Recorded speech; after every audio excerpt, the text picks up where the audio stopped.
I want you to think about how you get responsive desire in response to arousal. And how we do that is lubrication. So we know how to use lube. Most of us do. You're in the act, you take some lubricant, you put it on the penis, you put it on the vagina, you have intercourse. I want to sort of encourage you to think about lube, potentially using it 30 minutes prior to intercourse. So I want you to take a silicone-based lube, and I'll tell you why in a moment. And I want you to think about using a lube shooter, which is a little droplet to take some of the lube and put it higher up in the vaginal canal. And then I want you to read a book, drink a cup of tea, wash your face.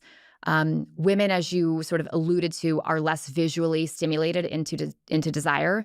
There's great data that women like to read erotic literature, and there's great apps for that. Meet Rosie, Dipsia are great companies that have auditory or literature porn for women. There's great data that mindfulness can work for women.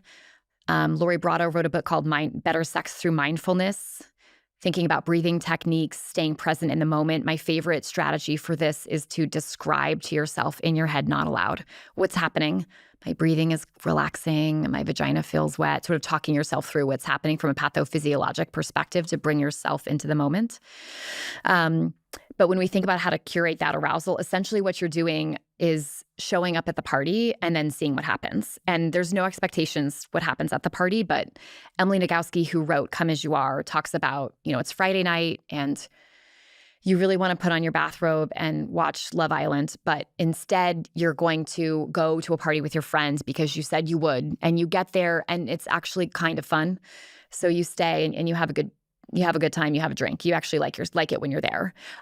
That's the sort of idea behind curating your own desire through arousal, which is use a vibrator, use some lubricant, relax, get in the moment, start to participate. And if you don't want to, obviously consent is of utmost importance, and stop. But if you sort of start participating and decide that you're happy that you're there and you like it, please stay and have a good time. But there's so much that goes into lubrication, and it's so important throughout the life stages that the WHO, the World Health Organization, actually has guidelines in terms of how to pick out your lube. And if you're wondering right now, wow, I never knew that the WHO cares so much about my sexual life. That's wonderful. They don't. They care about HIV transmission. And picking the appropriate lube decreases microabrasions, less friction, less tearing, less HIV transmission.